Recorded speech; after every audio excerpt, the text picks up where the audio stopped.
முண்டாவின் வாழ்க்கை. தமிழ் மக்களுக்கு பிர்சா முண்டா யார் என்பது தெரியாமல் இருக்கலாம். ஆனால் வடக்கில் பிர்சா முண்டா பெயரில் விமான நிலையம் இருக்கிறது. Birsa institute of technology, Birsa Munda Vanvasi Chhatravas, Sido Kanhu Birsa university, Birsa விவசாய பல்கலைக்கழகம் என பல்வேறு கல்வி நிறுவனங்களுக்கும் பிர்சா முண்டாவின் பெயர் சூட்டப்பட்டிருக்கிறது. எல்லாவற்றுக்கும் மேல் பிர்சா முண்டாவின் படம் இந்திய நாடாளுமன்ற மியூசியத்தில் தொங்கிக் கொண்டிருக்கிறது. பிர்சாவை பற்றி நூற்றுக்கணக்கான நாட்டுப்புற பாடல்கள் இன்றும் பாடப்பட்டு வருகின்றன. யார் இந்த பிர்சா முண்டா? சுமார் 110 ஆண்டுகளுக்கு முன்பு இறந்து போன ஒருவரை எதற்காக இந்தியா கொண்டாடி கொண்டிருக்கிறது? அன்றைய பெங்கால் மாகாணத்திலும் இப்போது ஜார்க்கண்ட் மாநிலத்திலும் உள்ள குந்தி மாவட்டத்தில் உலிகாத்து என்கிற குக்கிராமத்தைச் சேர்ந்தவர்தான் பிர்சா முண்டா. நவம்பர் 15ஆம் தேதி வியாழக்கிழமையில் பிறந்ததால் அதை குறிக்கும் வண்ணம் பிர்சா என்றும், முண்டா என்கிற ஆதிவாசி இனக்குழுவை சேர்ந்தவர் என்பதால் முண்டா என்றும் சேர்த்து பிர்சா முண்டா என்று பெயரிடப்பட்டது. உண்மையில் பிர்சா உலிகாத்துவில் பிறந்தாரா அல்லது மற்றொரு கிராமமான சல்கட்டில் பிறந்தாரா என்பது இன்னும் உறுதி செய்யப்படவில்லை என்றாலும், பிர்சாவின் தந்தை சுகனா முண்டா உலிகாத்துவில் அதிக காலம் வசித்தார் என்பதாலும், பிர்சா முண்டாவின் சகோதரர் உலிகாத்துவில் வசித்து வந்ததாலும் அவரது சொந்த ஊர் உலிகாத்து என்று நம்பப்படுகிறது. இந்த ஊர் குழப்பத்திற்கு காரணம் பிர்சாவின் குடும்பம் சோட்டநாக்பூர் பிரதேசம் முழுக்க வாழ்வாதாரம் தேடி இடம்பெயர்ந்து கொண்டிருந்ததே. விவசாய கூலி வேலைக்காக ஊர் ஊராக அந்த இனக்குழுவே குடும்பம் குடும்பமாக வேறு ஊர்களுக்கு சென்று கொண்டிருந்தாலும், பிர்சாவின் குழந்தை பருவம் மற்ற முண்டா சிறுவர்களைப் போல குதூகலமானதாகவே இருந்தது. பிர்சாவின் இளமை காலத்தை விவரிக்கும் நாட்டுப்புற பாடல் ஒன்று, மணலிலும் புழுதியிலும் விளையாடுவது பிர்சாவுக்கு மிகவும் பிடித்த விஷயம் என்றும், எதையும் எளிதில் கற்றுக்கொள்ளும் தன்மை பிர்சாவுக்கு இயல்பிலேயே இருந்தது என்றும் குறிப்பிடுகிறது. சிறு வயதிலேயே புல்லாங்குழல் ஊதுவதில் பிர்சா கைதேர்ந்தவராக இருந்திருக்கிறார். அதேபோல் துயிலா என்று அழைக்கப்படும் பூசணிக்காயிலிருந்து தயாரிக்கப்படும் நரம்பு வாத்தியத்தையும் பிர்சா வாசிக்க கூடியவராக இருந்திருக்கிறார். சுதந்திரத்திற்கு பின் அவருக்கு சிலை எடுக்கப்பட்ட போது மேற்கண்ட இரண்டும் தவறாமல் இடம்பெற்றன. பிர்சாவுக்கு மல்யுத்தத்தில் இருந்த ஈடுபாடு அவரை எந்நேரமும் மல்யுத்த மைதானத்திலேயே கழிக்க வைத்தது. ஒரு சிறுவனாக பிர்சா மகிழ்ச்சியாக இருந்தாலும் அவரது குடும்பம் கடும் வறுமையிலேயே சிக்கி வாடியது. நில உரிமையாளர்களுக்கு அடங்கி இருக்காமல் முண்டாக்கள் இயல்பாகவே கேள்வி கேட்பவர்களாக இருந்ததால் இடமாற்றம் நிகழ்ந்து கொண்டே இருந்தது. இதனால் சுகனா முண்டா தனது பிள்ளைகளை தனது உறவினர்களின் வீட்டுக்கு அனுப்பி வைத்தார். பிர்சா முண்டா அவரது மாமா வீட்டுக்கு அனுப்பி வைக்கப்பட்டார். அங்கேதான் பிர்சா முண்டாவிற்கான திருப்பம் காத்திருந்தது. தனது மாமாவுடன் அயுபாது கிராமத்திற்கு இடம்பெயர்ந்திருந்த பிர்சா 2 ஆண்டுகள் அங்கே தங்கியிருந்தார். அப்போதுதான் முதலில் பள்ளிக்கு செல்லும் வாய்ப்பு அவருக்கு கிடைத்தது. ஜெய்பால் நாக் என்பவரால் நடத்தப்பட்ட பள்ளியில் சேர்ந்து படித்தார் பிர்சா. இதற்கிடையில் தனது தாயின் தங்கை குடும்பத்தின் வீட்டிற்கு அனுப்பி வைக்கப்பட்டார். அப்போதுதான் அவர் முதலாக கிறிஸ்தவ மிஷனரிகளை பார்த்தார். பழங்குடியின மக்களை கிறிஸ்தவத்தை நோக்கி நகர்த்துவதற்காக வந்த அவர்கள் வாழ்வுக்கு தேவையானவற்றையும் செய்து கொடுக்க தொடங்கியிருந்தனர். பிர்சாவின் சிறந்த கற்றல் திறனை பார்த்து ஜெய்பால் நாக் அவரை ஜெர்மன் மிஷன் பள்ளியில் சேர்க்க விரும்பினார். ஆனால் அது கிறிஸ்தவர்களுக்கு மட்டுமே ஆன பள்ளி என்பதால் பிர்சா மதம் மாறினார். பிர்சா முண்டா பிர்சா டேவிட் ஆனார். அது பேச்சு வழக்கில் பிர்சா தாவூத் ஆனது. பிர்சா முண்டாவிற்கு கிறிஸ்தவ மத கருத்துக்கள் ஈர்ப்பாக இருந்தன. முண்டாக்கள் பின்பற்றி வந்த சில மூட பழக்கங்களை எல்லாம் கிறிஸ்தவம் விட்டொழிக்க வேண்டும் என்று கூறியதால் அறிவுக்கு உகந்த மதமாக கிறிஸ்தவத்தை பார்த்தார் பிர்சா முண்டா. இந்த சமயத்தில்தான் அவர் தங்கியிருந்த சாய்பாசா என்கிற பகுதிக்கு அருகே கிறிஸ்தவ மதத்திற்கு எதிராக நடந்த கழகம் பிர்சாவின் மனத்தில் ஆழமாக பதிந்தது. கிறிஸ்தவ மிஷனரிகள் சர்தார்களை மதமாற்றம் செய்வதற்கு எதிராக தொடங்கிய அந்த போராட்டம் அப்படியே மதமாற்றத்தின் மூலம் மக்களை பிரிட்டிஷின் ஆளுகைக்கு கீழ் கொண்டு வர முயல்வதையும் சுட்டிக்காட்டி நடைபெற்றது. 1886 முதல் 1890 வரை பிர்சா மதத்தின் பின்னால் இருக்கும் அரசியலையும் மதத்தை முன்வைத்து நடத்தப்படும் அரசியலையும் பகுத்து ஆராயத் தொடங்கினார். தன்னை வளர்த்தெடுக்க வேண்டிய கல்வி தனது அடையாளத்தை இழக்க வைத்து தன் மதத்தின் வழி பிரிட்டிஷ் ஆட்சியை நிறுவ முயல்வதை உணர்ந்த அவரால் தொடர்ந்து அந்த பள்ளியில் பயில முடியவில்லை. 1887ஆம் ஆண்டு பள்ளியை விட்டு வெளியேறினார். அப்போது அவரது வயது வெறும் 12 தான். அடுத்த ஆண்டே கிறிஸ்தவத்தை விட்டும் வெளியேறி தன்னுடைய தாய் மதத்திற்கு திரும்பினார். ஆனால் அவரால் தனது தாய் மதத்திலும் தொடர்ந்து இருக்க முடியவில்லை. மாற்று மதம் தன்னை அடக்க நினைக்கிறது என்பதற்காக மூட நம்பிக்கைகள் மிகுந்த தனது தாய் மதத்திற்குள் சென்று சிக்கிக் கொள்வது பிர்சாவுக்கு சிக்கலாக இருந்தது. அடையாளம் என்கிற பெயரில் மூட பழக்கங்களை சுமந்து கொண்டு திரிய முடியாது என்பதில் உறுதியாக இருந்தார். இந்த கட்டத்தில் தன்னை ஒரு வைணவராக கருதி இறைச்சி உணவை மறுத்து பூணூல் அணிந்து கொண்டு துளசி செடியை வணங்கி வந்தார் என்றும், பின்னர் தனது பழங்குடி மதத்திற்கு இணையான மூட நம்பிக்கைகள் வைணவ வழிபாட்டிலும் இருந்ததாலும், அத்துடன் மக்களின் பொருளாதாரத்தை சுரண்டி சிலர் சொகுசாக வாழ்வதற்கு அவ்வழிபாடு முறை பயன்படுகிறது என பிர்சா கருதியதாலும் அதை விட்டும் வெளியேறினார். இதற்கெல்லாம் ஒரே தீர்வு தானே புதிய மதம் ஒன்றை உருவாக்குவதுதான் என முடிவு செய்தார் பிர்சா முண்டா. கிறிஸ்தவ மதம் செலுத்தும் காலனி ஆதிக்கத்தை விடுத்து வைணவ மதம் செய்யும் பொருளாதார சுரண்டலை நீக்கி தனது பழங்குடி மதத்தில் இருக்கும் மூட நம்பிக்கைகளை ஒழித்து புதிய மதம் ஒன்றை கட்டமைத்தார். அதற்கு பிர்சைத் என்று பெயரிட்டார். தன்னைத்தானே இறை தூதர் என்று அழைத்துக் கொண்டார். 1889 ஆண்டு முதல் 1890 வரை பிர்சைத் மதத்தை பரப்பும் வேலையை மேற்கொண்டார். செல்லும் இடங்களில் கிறிஸ்தவ மதத்தையும் இந்து மதத்தையும் எதிர்த்து பேசினார். பாதிரியார்களும் அர்ச்சகர்களும் செய்யும் பித்தலாட்டங்களை தோலுரித்து காட்டினார். இறை தூதர்கள் மீது நம்பிக்கையில்லா முண்டா இன மக்களிடம் தான் இறை தூதர் என்று நம்ப வைத்தார். பழங்குடி கதைகளில் இருக்கும் சின்னங்கள், சொல்லாடல்கள் அனைத்தையும் பயன்படுத்தி தன்னை ஏற்றுக்கொள்ள வைத்தார். சூரிய கடவுளின் அம்சம் உள்ளவர் என மக்கள் அவரை ஏற்றுக்கொண்டனர். பிறகு அவர்களே பிர்சா முண்டா பற்றிய பெருமைகளை பேசத் தொடங்க அவரது புகழ் அந்த பகுதி முழுக்க பரவியது. அவரை சந்திக்க ஏராளமானோர் வந்து சென்றனர். அவரிடம் ஆசியும் அறிவுரையும் பெற்று சென்றனர். இத்தனையும் செய்தபோது அவருக்கு வயது வெறும் 15 மட்டுமே. இதற்கிடையில்தான் காடுகள் மீது முண்டா மாதிரியான ஆதிவாசிகளுக்கு இருந்த உரிமைகளை பறிக்கும் விதமாக சில சட்டங்களை கொண்டு வந்தது பிரிட்டிஷ் அரசு. இதற்கு எதிராக போர்ஹாட் என்கிற பகுதியில் நடைபெற்ற முண்டாக்கள் போராட்டத்தில் கலந்து கொண்டார். 1882 ஆண்டு கொண்டு வரப்பட்ட இந்திய காடுகள் சட்டம் 7 என்கிற சட்டத்தின் மூலம் கிராமங்களில் இருந்த புறம்போக்கு நிலங்கள் அனைத்தும் பாதுகாக்கப்பட்ட காடுகள் என்கிற வரையறைக்குள் கொண்டு வரப்பட்டன.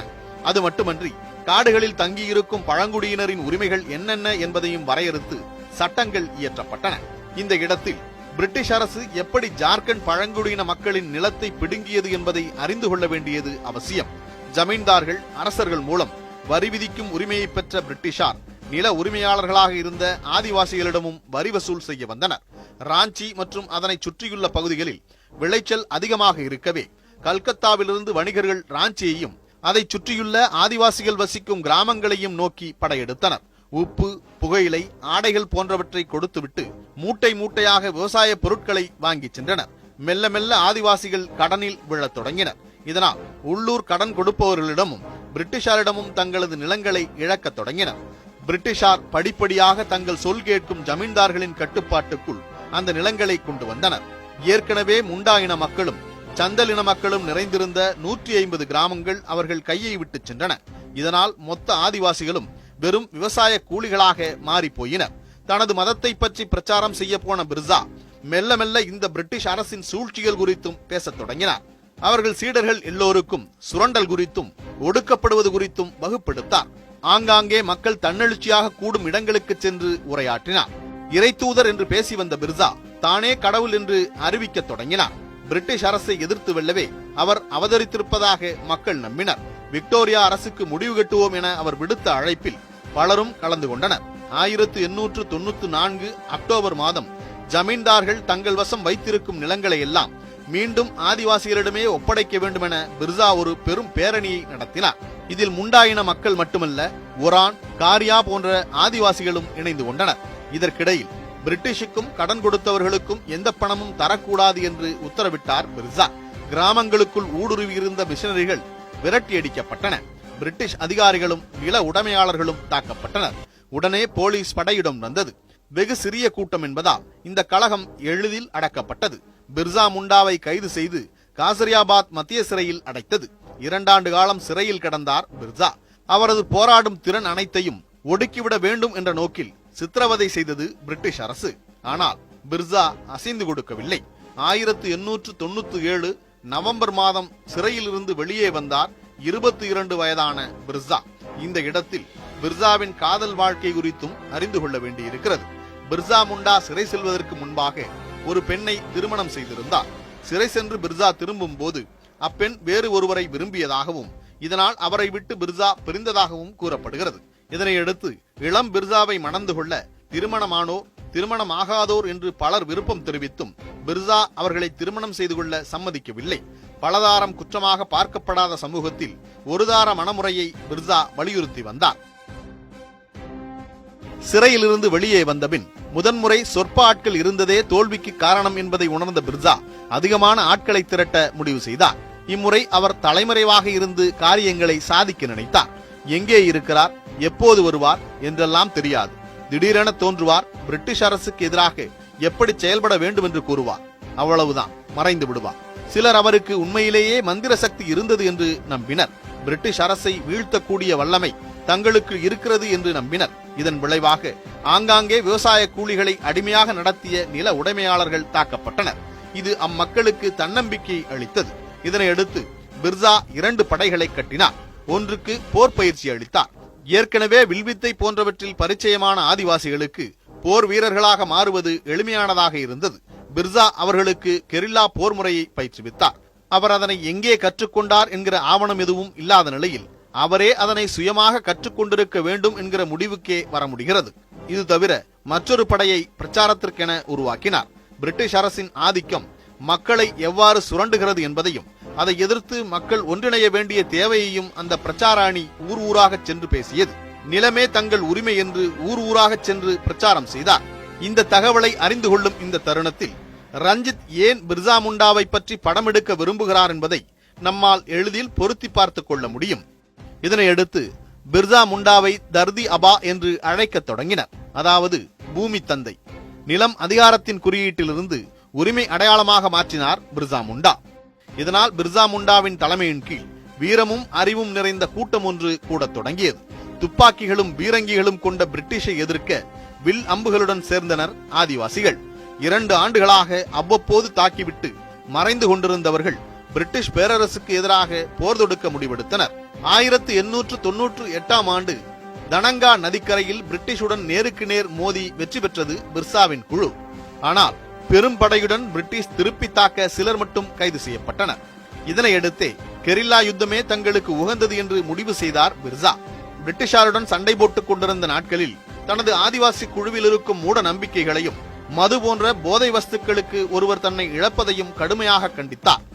1899ஆம் ஆண்டு டிசம்பர் 24ஆம் தேதி சுதந்திர சுனாமி ஒன்று பிரிட்டிஷாரை தாக்கியது. ஆம், பிரிட்டிஷ்காரர்கள் மீதான தாக்குதலுக்கு கிறிஸ்துமஸுக்கு முதல் நாளை தேர்ந்தெடுத்தார் பிர்சா. குந்தி, ஜமர், பாசியா, ராஞ்சி போன்ற இடங்களில் இருந்த காவல் நிலையங்கள் அடித்து நொறுக்கப்பட்டன. 8 போலீஸ்காரர்கள் கொல்லப்பட்டனர். 32 பேர் படுகாயமடைந்து உயிர் தப்பினர். ஆதிவாசி நிலங்களை பிடுங்கி நில உரிமையாளர்களாக இருந்த 89 பேரின் வீடுகள் மொத்தமாக எரிக்கப்பட்டன. கிறிஸ்தவ ஆலயங்களும் பிரிட்டிஷாரின் சொத்துக்களும் கொளுத்தப்பட்டன. ஒரே நாளில் இந்த கலகம் 550 சதுர மைல்களுக்கு பரவியது.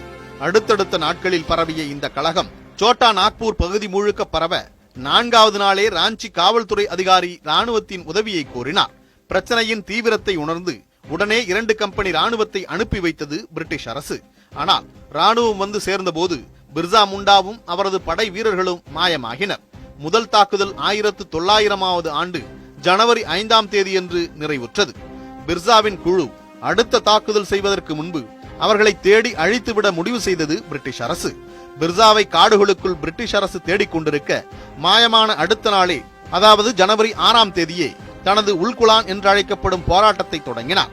உள்குலான் என்றால் பெரும் கலகம் என்று அர்த்தம். இம்முறை நில உடைமையாளர்கள் மேல் மட்டுமல்ல, வட்டிக்கு விடுவோர், உயர் அதிகாரிகள், ஒப்பந்தக்காரர்கள் என பிர்சாவின் தாக்குதல் விரிவடைந்திருந்தது. ஆனால் எல்லாவற்றுக்கும் மேலாக பிர்சாவின் குறி பிரிட்டிஷ்காரர்களாகத்தான் இருந்தது. மற்றவர்கள் மேல் சாதாரண தாக்குதல் தொடுத்த பிர்சா குழு பிரிட்டிஷ்காரர்கள் மீதும் காவல்துறையினர் மீதும் விஷம் தோய்த்த அம்பை விட்டு கொலை செய்தனர். சில முக்கியமான வியாபாரிகளும் கொல்லப்பட்டனர். அவர்களது வீடுகள் சாம்பலாக்கப்பட்டன. இந்த செய்தி வெளியே பரவ பிர்சாவை சந்தித்திராதவர்கள் கூட அன்றைய தினமே ஆங்காங்கே பிரிட்டிஷார் மீது தாக்குதல் தொடுக்க தொடங்கினர். பிர்சா வந்து தங்களை காப்பாற்றுவார் என்று நம்பினர். தங்களை தாங்களே ஆளும் உரிமையை அவர்கள் நெஞ்சில் விதைத்தனர். இதை வளரவிடக் கூடாது என்று முடிவு செய்த பிரிட்டிஷ் அரசு துரித நடவடிக்கைகளில் இறங்கியது. தம்பரி மலைகளில் பிர்சா முண்டாவும் அவரது குழுவினரும் மறைந்திருப்பதை அறிந்து கொண்டு மலைகளுக்குள் புகுந்தது பிரிட்டிஷ் அரசு. முண்டாக்களின் குடியிருப்புகளுக்கு சென்று கண்மூடித்தனமான துப்பாக்கிச் சூட்டை நடத்தியது பிரிட்டிஷ் படை. ஜாலியன் வாலாபாக் படுகொலையை ஒத்த இந்த படுகொலையிலும் நூற்றுக்கணக்கானோர் கொல்லப்பட்டனர். பிர்சா முண்டா உட்பட வெகு சொற்பமானவர்கள் மட்டுமே உயிர் தப்பினர். கொல்லப்பட்டவர்கள் அனைவரையும் பெரிய குழி தோண்டி புதைத்தது பிரிட்டிஷ் ராணுவம். காயம்பட்டு கிடந்தவர்களையும் உயிருடன் அந்த குழியில் போட்டு புதைத்தது. இனி எவரும் அதுபோன்ற ஒரு கலகத்தை தொடங்கிவிடக் கூடாது என்பதற்காக எப்படி கொல்லப்பட்டார்கள் என்பது அனைத்து ஆதிவாசிகளுக்கும் தெரியும்படி தகவல்கள் வெளியிடப்பட்டன. அந்த தம்பரி மலை மீதே பெரும் அச்சம் விதைக்கப்பட்டது. அந்த பகுதி அதற்கு பின் ஆதிவாசிகளால் இறந்தவர்கள் மேடு என்றே அழைக்கப்பட்டது. 1900ஆவது ஆண்டு மார்ச் 25ஆம் தேதி வெளியான ஸ்டேட்ஸ்மேன் பத்திரிகையில் 400 பேர் கொல்லப்பட்டதாக செய்தி வெளியானது. ஆனால் வெறும் 11 பேர் மட்டுமே கொல்லப்பட்டதாகவும் 9 பேர் காயமடைந்ததாகவும் பிரிட்டிஷ் அரசு ஆவணத்தில் குறிப்பிடப்பட்டது. இதனையடுத்து தப்பிப்போன பிர்சா முண்டாவை ராணுவமே தேடியும் கண்டடைய முடியவில்லை. பிர்சா முண்டா குறித்து தகவல் கொடுத்தால் 500 ரூபாய் பரிசு என்று அறிவித்தது பிரிட்டிஷ் அரசு.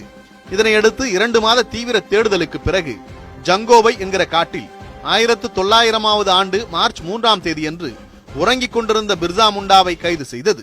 பிர்சா முண்டாவை தனிச்சிறையில் அடைத்து பிரிட்டிஷார் சித்திரவதை செய்தனர்.